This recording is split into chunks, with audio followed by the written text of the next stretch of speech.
Detroit Become Human was produced over a period of 4 years. Here in Paris, we have a team of about 180 people. And to that, we need to add also all the outsourcing with our partners in the Philippines, in China, Vietnam, and in India. So when we started working on this story, I had to imagine where Guraru was built. And for whatever reason, the city of Detroit came very quickly to my mind because it had already an incredible story by itself of history and themes. So we traveled there with the team and we were really moved by what we saw, and we could really feel the desire to fight and really be born again. And we just continued this curve, this growth, and just imagine what Detroit would be like if the Android industry was, using these huge factories to build androids there.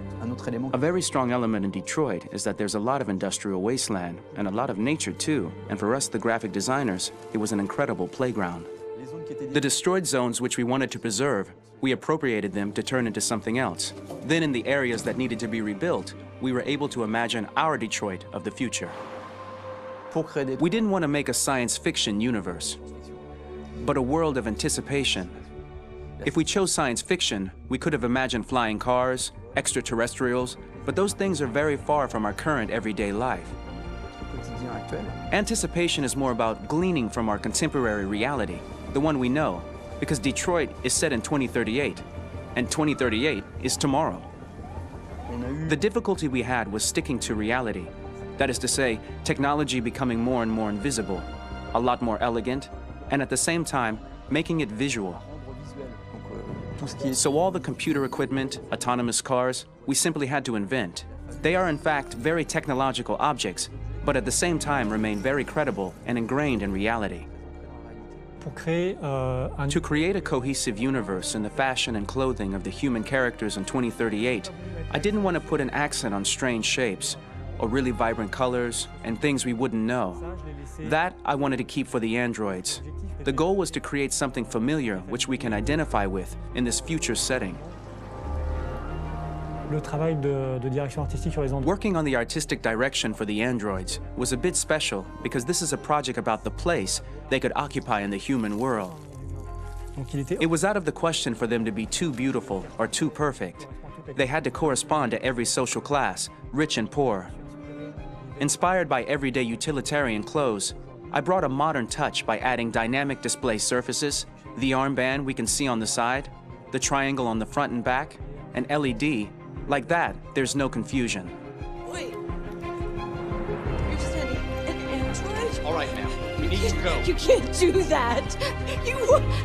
Why aren't you sending a real person? Once we cast the actors, we travel to meet them in order to scan their faces.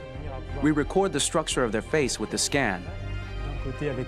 And we record the colors and patches of skin with photography. Once we have this information, we will use this as a basis for modeling and creating the characters. The artist will make it more realistic, but will also enrich it. He will propose ideas which we will develop together. Finally, we will have a character with character who corresponds to the project and the world. When the actors come to Quantic Dream, we show them the design, what their image will be, and what they will look like in the game. This extra information gives them another dimension and color to connect with emotionally. It helps them think about how to play their character. Your mission. That's all you care about, huh?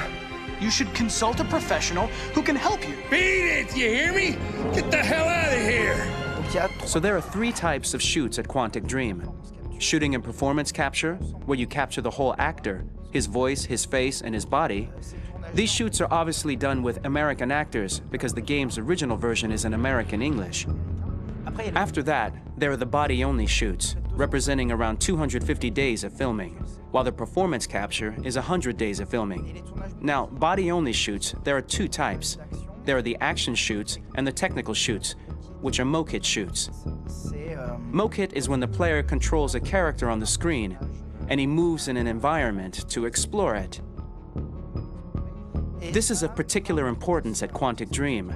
and therefore we shoot a lot to offer a unique context for each scene and each character. To prepare a motion capture shoot, we first get together to look at the sets we need, the animations that we want to shoot, which ones need to be grouped together, or which ones need to be cut and shot at another time, so that we get the most out of the shooting day. This often means shooting scenes out of order, especially those with big props or accessories, like a big car, for example. So we shoot all the animations related to that particular prop first.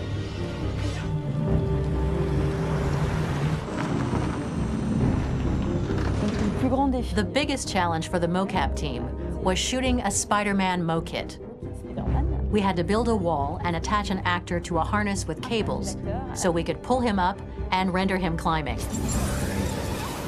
The shooting on this game total took about, I would say, more than a year, between 1 and 2 years, with about 300 actors on set. So I would say it's quite a massive production. But so much happened on this set, between the stunts and the shootings with a little girl and all these great actors that we had. It was really a very, very memorable journey for the team and for myself. Today, Detroit has over 37,000 animations. When we retrieve the motion capture data, it's just a cloud of points, which represent all the markers worn by the actors. From this cloud of points, we have a phase called retargeting, which gives us a skeleton. This skeleton will be applied to the characters of the game. There is still work to be done, but this gives us the main movements. Since we are working on something very realistic, we must recognize the actor and also recover all the emotion he expresses in his performance. We use a system of facts, an identity card for each actor. We make the actor do a whole range of facial expressions. Then we recover all the expressions and paste the animations on a puppet that Jan has prepared. I then recover and refine these poses. I might stretch the lip, reinflate a cheek, tiny details that make the finished product really capture the actor.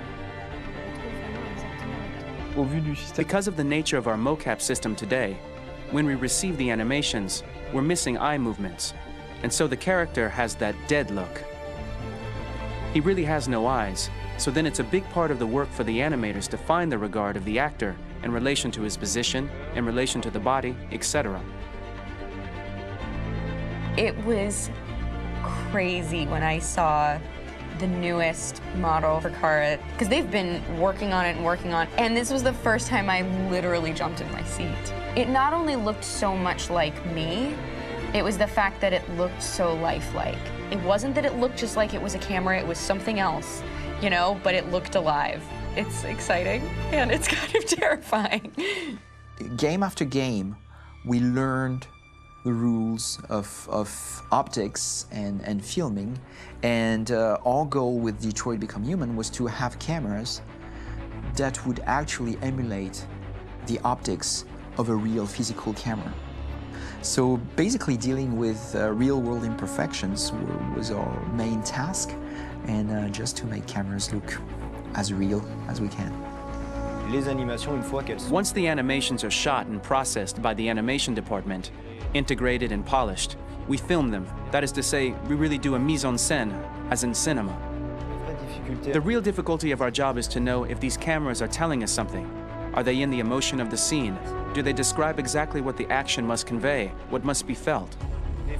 The most important challenge for me was one of the final scenes where Marcus decides to start the revolution and go to the battlefield. Very quickly, we imagined this to be a huge sequence shot. We wanted the feeling of a cameraman running behind us while showing Marcus, the androids who help him, the person shooting at us, etc. Above all, it was necessary to say to oneself, this scene is very violent but does not glorify war. On the contrary, that war is something improbable and absurd. It was really a fun challenge. The idea was to say we have 3 characters. We would like each of them to have a specific cinematography. We wanted Kara to be much more filmed with some kind of handheld camera, to have something very living, very breathing. For Connor, we wanted something very cold and very perfect. And for Marcus, we wanted something epic and spectacular. So it was about the filming, but it was also about the photography.